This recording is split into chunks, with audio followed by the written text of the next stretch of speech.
The year was 1944, and the world was embroiled in the chaos of World War II. The temperature on this particular day, June 6th, was a chilly 55 degrees Fahrenheit, with a gentle mist hovering over the English Channel.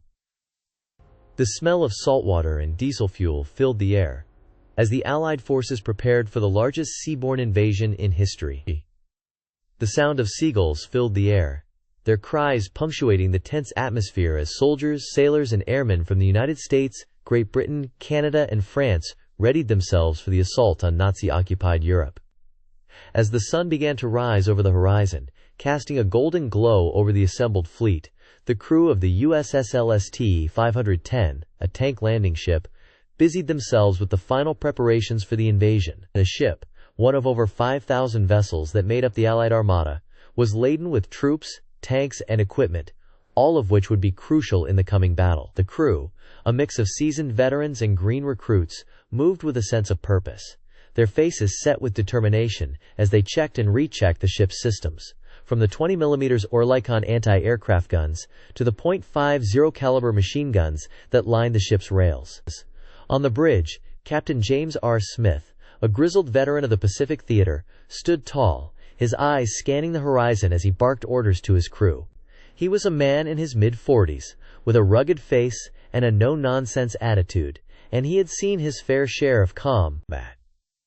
He wore a well-worn leather jacket, adorned with the insignia of his rank and the medals he had earned in previous battles. His eyes, a piercing blue, seemed to bore into the distance, as if searching for any sign of the enemy. Below decks the troops were stirring, their faces etched with a mix of excitement and fear. They were a diverse group, hailing from all corners of the United States, and they had been trained for this moment for months. They wore the standard issue M1941 field jacket, a sturdy garment made of cotton and wool, and carried the M1 Garand rifle, a reliable and powerful firearm that would serve them well in the coming battle. The air was thick with the smell of sweat, smoke, and grease as the men checked their equipment and prepared for the long day ahead. As the ship approached the French coast, the sound of artillery fire grew louder, and the crew could see the flashes of explosions on the horizon. The Germans, alerted to the Allied invasion, were putting up a fierce resistance, and the battle was already raging. The crew of the USS LST 510 steeled themselves for the fight ahead, their hearts pounding in anticipation. The ship's radar system, a state-of-the-art SG-1 surface search radar, began to pick up the signals of enemy aircraft, and the crew sprang into action, readying the ship's defenses for the impending attack. On the port side of the ship, a group of soldiers from the 1st Infantry Division, also known as the Big Red One, were gathered around a stack of crates, checking their gear and chatting nervously. They were a rough-looking bunch, with rugged faces and worn uniforms, and they had been trained to fight in the toughest of conditions. They wore the M1 helmet, a sturdy and reliable piece of kit, and carried the M1911 pistol, a trusted sidearm that had been used by American soldiers for decades. One of the soldiers, a young private named John, was fiddling with his rifle, a brand new M1 Garand that he had been issued just days before. He was a skinny kid from Kansas, with a mop of curly brown hair and a wide-eyed expression. He had never seen combat before, and he was both excited and terrified at the prospect of facing the enemy. As he checked his rifle, he glanced up at the ship's superstructure, where the captain and his crew were busy directing the ship's movements. The ship's intercom system, a complex network of speakers and wires, crackled to life, and the voice of the captain came through, loud and clear. "All hands, this is the captain. We are approaching the beach, and we will be disembarking the troops shortly. Prepare for battle, and remember your training. We will get through this, together." The crew and troops responded with a chorus of, "Aye, aye, sir," and "Yes, sir," as they readied themselves for the fight ahead. As the ship approached the shore, the sound of gunfire grew louder, and the crew could see the flashes of explosions on the beach. The Germans were putting up a fierce resistance, and the battle was already raging. The USS LST 510, its hull shuddering and groaning as it navigated the choppy waters, was about to become a key player in one of the most pivotal battles of the war. The crew, steadfast and resolute, stood at their stations, ready to face whatever lay ahead. The temperature was still a chilly 55 degrees, but the atmosphere was electric, charged with tension and anticipation. The smell of smoke and grease filled the air, mingling with the salty seawater and the acrid tang of explosives. The sound of gunfire and artillery fire grew louder, a cacophony of noise that seemed to shake the very foundations of the ship. The crew, their faces set with determination, moved with a sense of purpose, their actions guided by months of training and preparation. As the ship approached the beach, the crew could see the flashes of explosions on the horizon, and they knew that they were about to embark on a journey that would change the course of history. The ship's engines, a pair of robust General Motors 12 to 278A diesel engines, roared to life, propelling the vessel through the choppy waters of the English Channel. The crew, their movements guided by the steady hand of Captain Smith, worked together with precision and skill, their actions a testament to the months of training and preparation that had gone into this moment. As the ship approached the shore, the sound of gunfire grew louder, and the crew could see the flashes of explosions on the beach. The battle was raging, and the USS LST 510 was about to become a key player in the fight for Normandy. As the battle commenced, the Allied forces, comprised of British, American, and Canadian troops, employed a multifaceted tactical approach to outmaneuver the enemy. The British contingent, led by General Bernard Montgomery, initiated a feint attack on the German flank, utilizing a series of diversionary maneuvers to draw the enemy's attention away from the main assault. This clever ruse involved the deployment of a small, elite unit of commandos, who were tasked with infiltrating the German lines under the cover of darkness and creating chaos from within. Meanwhile, the American forces, under the command of General Dwight D. Eisenhower, launched a simultaneous assault on the German center, with the objective of breaching the enemy's defensive perimeter. The American troops advanced in a series of carefully coordinated waves, with each wave comprising a mix of infantry, armor, and artillery units. The infantry units, equipped with M1 Garand rifles and M1 carbines, provided the backbone of the assault, while the armor units, consisting of M4 Sherman tanks, offered close fire support and helped to suppress enemy strongpoints.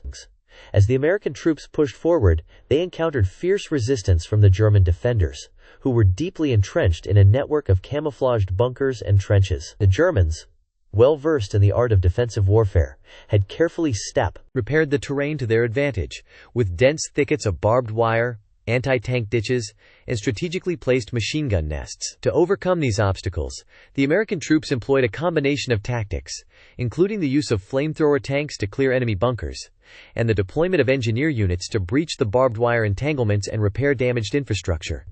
On the Canadian flank, the troops, led by General Harry Crair, executed a bold outflanking maneuver, seeking to circumvent the German defenses and attack from the rear. The Canadian forces advanced through a series of dense forests and narrow valleys, using their knowledge of the terrain to evade enemy patrols and sneak up on unsuspecting German units. As they pushed deeper into enemy territory, the Canadians encountered increasingly fierce resistance, but they persevered, using their superior training and discipline to overcome each successive obstacle. The Canadian troops moved in a series of carefully coordinated bounds, with each bound covering a distance of several hundred yards. As they advanced, they maintained a high level of situational awareness, using scouting units and reconnaissance patrols to gather intelligence on enemy dispositions and identify potential vulnerabilities. The Canadians also made effective use of their artillery, employing precision-guided munitions to soften up enemy strongpoints and clear a path for the advancing infantry. As the battle raged on, the Allied forces began to gain the upper hand, slowly but inexorably pushing the Germans back. The German defenders, however, refused to yield, fighting with a ferocity that bordered on desperation. The Germans, aware that they were outnumbered and outgunned, relied on their superior training and tactical expertise to counter the Allied onslaught. They employed a range of cunning tactics, including the use of booby traps, ambushes, and sabotage, to slow down the Allied advance and inflict maximum casualties. Despite these challenges, the Allied forces continued to push forward, driven by their unwavering determination to defeat the enemy and secure a decisive victory. The British, American, and Canadian troops worked together seamlessly, coordinating their efforts with precision and executing a series of complex maneuvers that left the Germans reeling. As the battle reached its climax, the Allies launched a final, decisive assault, throwing everything they had at the German defenses in a last-ditch effort to shatter the enemy's will to resist. The assault was preceded by a massive artillery barrage, with hundreds of guns and howitzers pounding the German lines with a withering barrage of high-explosive shells. The bombardment, which lasted for several hours, was designed to weaken the German defenses and create breaches in the enemy's lines. As the artillery fire lifted, the Allied infantry units surged forward, advancing in a series of swift and agile bounds that carried hem deep into the heart of the German defenses. The Canadian troops, who had been tasked with executing the outflanking maneuver, now found themselves at the forefront of the assault, leading the charge against the German rear. The Canadians moved with a speed and purpose that caught the Germans off guard, quickly overrunning key strongpoints and securing crucial terrain features. As the Canadians pushed deeper into enemy territory, they were reinforced by British and American units, who poured through the breaches in the German lines and began to exploit the chaos and confusion that had been sown among the enemy ranks. The German defenders, now faced with the prospect of encirclement and annihilation, began to waver and falter. Their lines, which had held firm for so long, now began to crumble and disintegrate. As the Allied troops poured through the gaps and poured into the German rear, the Germans, realizing that the battle was lost, began to retreat in disarray, abandoning their equipment and their wounded as they fled in panic from the advancing Allied armies. As the dust settled and the battle finally subsided, the Allies stood victorious, their tactics and training having proved superior to the German defenses. The stage was now set for the next phase of the campaign, as the Allies prepared to push deeper into enemy territory and secure a decisive victory that would bring the war to a triumphant conclusion. As the artillery barrage subsided, the infantry units of the Allied forces began to move out of their trenches, advancing cautiously across the crater-scarred terrain. The Germans, entrenched in their fortified positions, watched with a mix of curiosity and apprehension as the enemy troops emerged from the mist-shrouded landscape. The air was thick with tension, the only sound the soft crunch of boots on the damp earth and the occasional metallic clang of equipment being adjusted. The Allied forces were armed with a plethora of small arms, including the trusty M1 Garand rifle, the M1 carbine, and the Browning automatic rifle, BAR. The M1 Garand, with its 8-round M-block clip and semi-automatic firing mechanism, was a favorite among the troops, offering a reliable and efficient means of laying down a withering field of fire. The M1 carbine, with its lightweight design and compact size, was ideal for use in close quarters, where its relatively low recoil and moderate firepower made it an excellent choice for clearing out enemy positions. The BAR, meanwhile, was a staple of the Allied arsenal, its .306 Springfield rounds and 20-round magazine making it a potent force on the battlefield. As the infantry advanced, they were supported by an array of armored vehicles, including the M4 Sherman tank, the M3 Stuart light tank, and the M10 Wolverine tank destroyer. The M4 Sherman, with its 75mm M3L40 gun and 450 horsepower Ford GAA V8 engine, was a workhorse of the Allied Armored Corps, capable of delivering a significant amount of firepower while maintaining a respectable level of mobility. The M3 Stuart, with its 37mm M5L50 gun and 250 horsepower Continental R670 radial engine, was a lightweight and agile platform, ideal for reconnaissance and flanking maneuvers. The M10 Wolverine, meanwhile, was a purpose-built tank destroyer, its 76mm M7L50 gun and 500 horsepower Ford GAA V8 engine, making it a formidable opponent for any enemy armor. The Germans, however, were not without their own arsenal of deadly devices. The Maschinengewehr 42, MG42 machine gun, with its blistering rate of fire and 7.92 by 57mm Mauser rounds, was a force to be reckoned with, capable of cutting down entire squads of troops with ease. The Sturmgewehr 44, STG-44, assault rifle, with its 7.92 by 33mm Kurz rounds and 30-round magazine, was a groundbreaking design, offering a high volume of fire and moderate range, making it an excellent choice for urban warfare and close-quarters combat. The Panzerkampfwagen IV-PZ KPFW IV tank, with its 75mm KWK 40L48 gun and 300 horsepower Maybach HL120 TRM engine, was a highly respected opponent, its combination of firepower and armor making it a difficult target to destroy. As the two forces clashed, the battlefield erupted into a maelstrom of chaos and destruction. The air was filled with the staccato bursts of machine gun fire, the booming reports of artillery, and the screams of the wounded. The ground shook beneath the feet of the troops, as the tanks and other armored vehicles lumbered across the landscape, their treads screeching and clanking as they went. The smell of smoke and sweat hung heavy over the battlefield, mingling with the acrid tang of explosives and the sickly, sweet stench of blood. In the midst of this chaos, individual soldiers clashed in a frenzy of hand-to-hand combat, their bayonets and rifles locked in a desperate struggle for survival. The sound of clashing steel on steel rang out, as the troops fought for every inch of ground, their faces twisted with fear and adrenaline. The ground was slick with mud and blood, making every step a treacherous one, as the soldiers stumbled and fell amidst the carnage. Meanwhile, the artillery continued to pound the battlefield, the big guns firing in a steady rhythm, their shells screaming through the air to explode with deafening crashes, sending shrapnel flying in all directions. The mortars and rocket launchers joined in, their high explosive rounds raining down on the troops, adding to the confusion and terror. The tanks, too, were getting into the act, their cannons blazing as they rolled across the battlefield, their machine guns chattering out a deadly rhythm.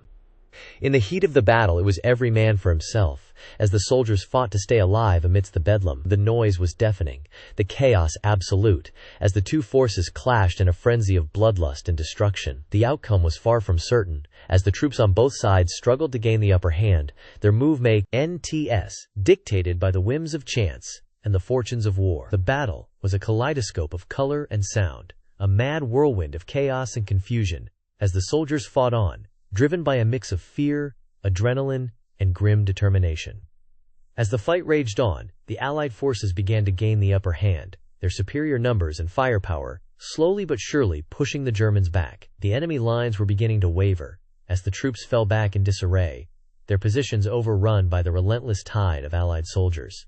The Germans, however, were far from defeated, and they continued to fight on with a ferocity that belied their desperate situation. The battle was far from over, as the two forces clashed in a final, desperate bid for victory, the outcome hanging precariously in the balance. The hours ticked by at a glacial pace, as the soldiers fought on, their bodies numbed by exhaustion and their minds clouded by the fog of war. The battlefield was a scene from hell, a charnel house of broken bodies and shattered equipment, as the two forces clashed in a frenzy of bloodlust and destruction. The air was thick with the smell of death, as the soldiers fought on, driven by a grim determination to emerge victorious from the carnage. In the end, it was the Allies who emerged victorious, their superior numbers and firepower proving too much for the depleted German forces. As the survivors stumbled back to their lines, exhausted and shaken, the full extent of the carnage became clear. The battlefield was a scene of utter devastation, a graveyard of broken bodies and shattered equipment. As the soldiers slowly came to terms with the enormity of what they had endured, the battle was over, but the war was far from won, as the Allies prepared to face the next challenge in their long and bloody campaign. As the cacophony of war reached its zenith, the very fabric of reality seemed to unravel, plunging the combatants into a maelstrom of unbridled chaos. The once pristine landscape was now a scorched and smoldering expanse, pockmarked by the relentless bombardment of artillery and the incessant chatter of small arms fire. The air was heavy with the acrid stench of smoke, sweat, and blood, a noxious miasma that clung to every surface like a malignant entity, suffocating all in its grasp. The ground trembled beneath the feet of the soldiers as they clashed in a frenzy of steel and gunfire, their movements a blur of frenzied activity as they sought to outmaneuver and outgun their opponents. The clash of armor on armor, the shriek of ricocheting bullets, and the anguished cries of the wounded created a deafening symphony, a maelstrom of sound that threatened to consume all who dared to stand against its fury. Amidst this vortex of destruction, a lone figure emerged, a testament to the unyielding ferocity of the human spirit. Lieutenant Jameson, his face a mask of grim determination, led the charge against the enemy lines, his rifle blazing as he cut a swath through the enemy ranks. His eyes, burning with a fierce inner fire, seemed to bore into the very soul of the enemy, striking fear into the hearts of all who dared to stand against him. To his left, Sergeant Thompson laid down a withering field of fire, his machine gun spewing forth a deadly hail of bullets that ripped through the enemy lines like a scythe through wheat. The enemy soldiers, their bodies torn asunder by the relentless barrage, stumbled and fell, their cries of agony lost amidst the din of battle. The sergeant's face, set in a grim mask of concentration, was a picture of focused intensity, his eyes locked onto the enemy as he methodically cut them down. On the flanks, the enemy was beginning to waver, their lines faltering as the Allied troops pressed their advantage. The enemy commander, his face a picture of growing desperation, rallied his troops, urging them on with cries of, "For the fatherland! And victory or death!" But his words fell on deaf ears, for the enemy soldiers were tired, hungry, and demoralized, their will to fight slowly being eroded by the relentless Allied onslaught. As the battle raged on, the Allied troops began to gain ground, their superior firepower and training telling, as they slowly but inexorably pushed the enemy back. The enemy lines, once a formidable bulwark, were beginning to crumble, their defenses breached in a dozen different places. The enemy soldiers, their morale shattered, were beginning to flee, abandoning their positions, as they desperately sought to escape the carnage. But the Allied troops were not to be denied, their battle cry of, "For freedom and victory!" echoing across the battlefield as they pursued the enemy with relentless ferocity. Lieutenant Jameson, his rifle still blazing, led the charge, his eyes fixed on the enemy commander as he sought to bring the enemy leader to justice. The enemy commander, his face a picture of growing despair, rallied his last remaining troops, forming a final defensive line in a desperate bid to stem the Allied tide. The two forces clashed in a final, bloody melee, the outcome hanging precariously in the balance. The enemy soldiers, their bayonets glinting in the fading light, charged forward with a fierce cry, seeking to overwhelm the Allied troops with sheer numbers. But the Allied soldiers, their training and discipline telling, stood firm, their rifles and machine guns laying down a withering field of fire that cut the enemy down like wheat. As the last enemy soldier fell, the battlefield was left in stunned silence, the only sound the heavy breathing of the exhausted troops and the anguished cries of the wounded. The Allied soldiers, their faces etched with exhaustion and relief, surveyed the carnage around them, their eyes taking in the sheer scale of the destruction. The enemy commander, his face a mask of defeat, slowly rose to his feet, his hands raised in surrender as he acknowledged the inevitability of defeat. In a distance, the sound of approaching armor echoed across the landscape, the rumble of tanks and the chatter of infantry growing louder with each passing moment. The enemy commander's eyes, once bright with hope, now dimmed with despair, as he realized that all was lost, and that the war was irretrievably slipping away from his grasp. The Allied troops, their faces set in determined lines, stood ready, their rifles and machine guns at the ready, as they prepared to face the next wave of enemy soldiers, their hearts steeled for the trials that lay ahead. As the sun dipped below the horizon, casting the battlefield in a reddish-orange glow, the Allied troops stood victorious, their banners still waving in the breeze. The enemy, their will to fight broken, lay scattered across the landscape, their bodies a testament to the ferocity of the battle. The earth, once a pristine and untouched expanse, was now a scarred and smoldering ruin, a grim reminder of the devastating power of war. And amidst this devastation, the Allied soldiers stood, their faces etched with exhaustion and relief, their eyes fixed on the horizon, as they waited for the next phase of the battle to begin.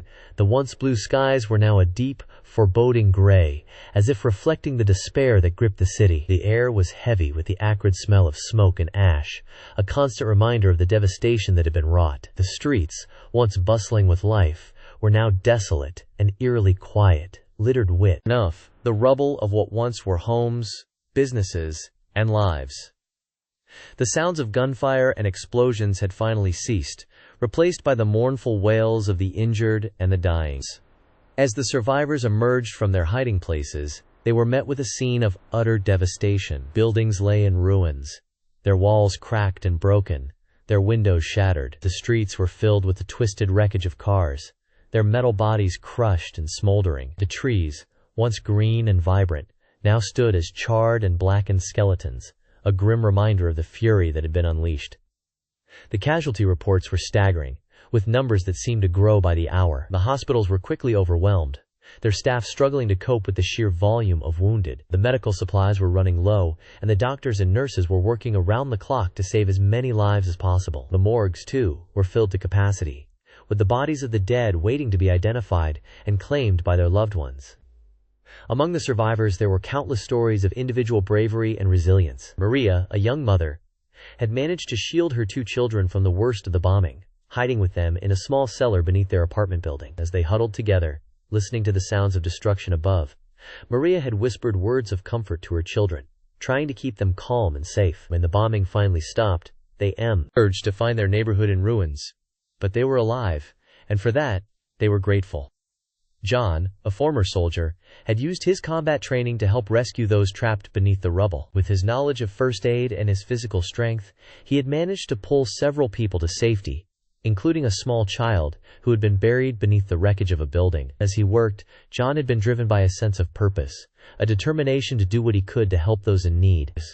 Sarah, a nurse, had volunteered to work at one of the makeshift hospitals, tending to the wounded and comforting the grieving. As she worked, she had seen the worst of humanity, but she had also seen the best, as people from all walks of life came together to help those in need. Despite the chaos and the destruction, Sarah had found a sense of hope, a sense that even in the darkest of times, there was always a way forward. As the days passed, the city began to come to terms with the scale of the devastation. The government, such as it was, struggled to respond to the crisis, with officials working around the clock to coordinate relief efforts and provide aid to those in need. The international community, too, began to respond, with donations of food, medicine, and other essential supplies pouring in from around the world. Despite the efforts of the relief workers, however, the city remained a scene of utter devastation. The rubble-filled streets were a constant reminder of what had been lost, and the survivors were left to pick up the pieces and try to rebuild. It would be a long and difficult road to recovery. But as the people of the city began to come to terms with their new reality, they found a sense of determination, a sense that they would not be defeated by the tragedy that had befallen them. As the sun began to set on the ruined city, the survivors gathered in small groups, sharing what little food and water they had, and talking about their experiences. They spoke of the loved ones they had lost, and the struggles they had faced. But they also spoke of their hope for the future, their determination to rebuild and start anew. In the midst of such devastation, it was a small spark of resilience. But it was enough to give them the strength to carry on, to keep moving forward, no matter what lay ahead. The night was dark and cold, the stars hidden behind a veil of cloud and smoke. The city was a shadow of its former self, a mere ghost of what it once was. But even in the darkness, there was a sense of community, a sense of shared purpose. The survivors knew that they had been through something terrible, something that would stay with them for the rest of their lives. But they also knew that they were not alone, that they had each other, and that together, they could face whatever challenges lay ahead. As the hours passed, the city grew quieter, the sounds of mourning and grief slowly giving way to an uneasy silence. The survivors retired to their makeshift shelters, exhausted and traumatized, but also determined to survive. They knew that the road to recovery would be long and hard, but they were ready to face it, together. And as they drifted off to sleep, they held on to the hope that tomorrow would be a better day, that the sun would rise again, and that the city would one day be reborn from the ashes of destruction. The darkness was almost palpable, a living, breathing entity that seemed to press in on the survivors from all sides. But even in the midst of such despair, there was a sense of solidarity, a sense that the people of the city were in this together. They had faced the worst of humanity, and they had come out the other side, scarred and broken, but still alive. And as they slept, they dreamed of a better future, a future where the city would be rebuilt, and the survivors would be able to live in peace, free from the fear of violence and destruction. The city's ruins stood as a testament to the devastating power of war, a reminder of the horrors that humanity was capable of inflicting upon itself. But even in the midst of such devastation, there was a sense of hope, a sense that the survivors would not be defeated, that they would rise again, stronger and more resilient than ever. The fall of the city had been a catastrophe, but it would not be the end. The people would rebuild, and the city would rise again, like a phoenix from the ashes. And as the survivors slept, they knew that they would face the future together, as one, and that nothing could ever break their spirit.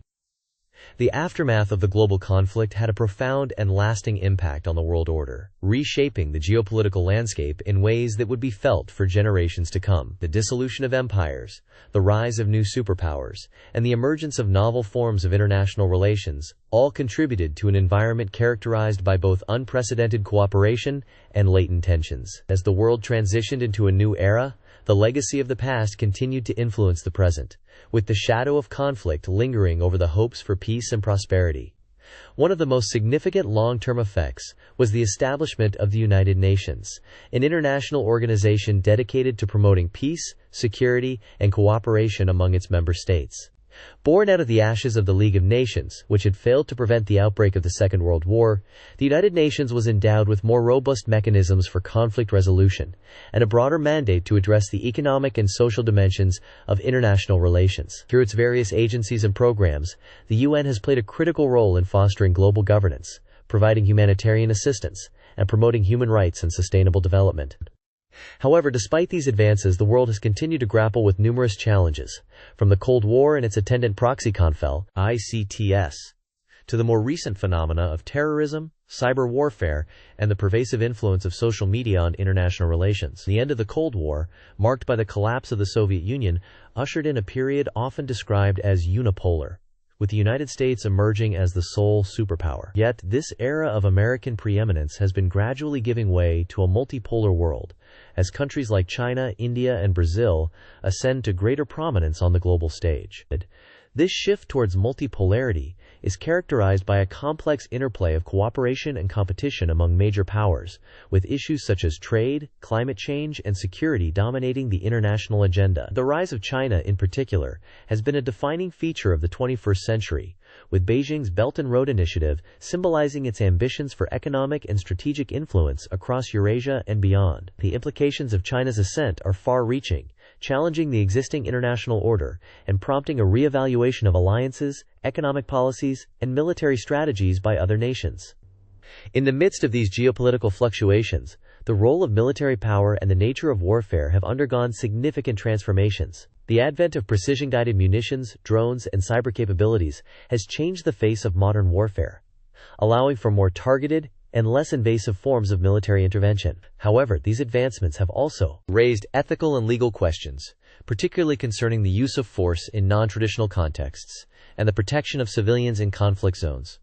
Moreover, the changing character of warfare has highlighted the importance of non-kinetic means of influence, such as economic coercion, information operations, and diplomatic leverage. In this context, the traditional distinctions between war and peace have become increasingly blurred, with states and non-state actors alike employing a wide range of tactics to achieve their objectives, without necessarily resorting to conventional military force. This evolution underscores the need for a more nuanced understanding of power and influence in the contemporary international system.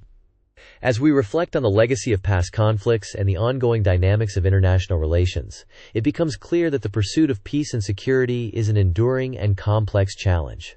Despite the many advances made in international law, diplomacy, and global governance, the world remains fraught with risks and uncertainties. Yet, it is in the face of these challenges that humanity is called upon to demonstrate its capacity for cooperation, resilience, and innovation. Ultimately, the study of military history and the analysis of geopolitical trends serve as powerful reminders of the human cost of conflict and the imperative of striving for peace. As we navigate the intricacies of the modern world, we are compelled to confront the darker aspects of our collective past, while embracing the promise of a more harmonious and equitable future. In the end, it is not the weapons or the strategies that will secure our future, but our ability to understand, to empathize, and to cooperate in the pursuit of common goals. And so, as we conclude this journey through the complexities of military history and the geopolitics of our time, we invite you to continue exploring the vast and intricate landscape of international relations with us. For those who have joined us on this path, we thank you for your engagement and your curiosity. To all who are interested in deepening their understanding of the world and its many challenges, we ask that you subscribe to our channel, where we will continue to delve into the past, analyze the present, and contemplate the future of our global community. Together, let us embark on this ongoing quest for knowledge and wisdom, ever mindful of the profound impact that our collective actions can have on the course of human history.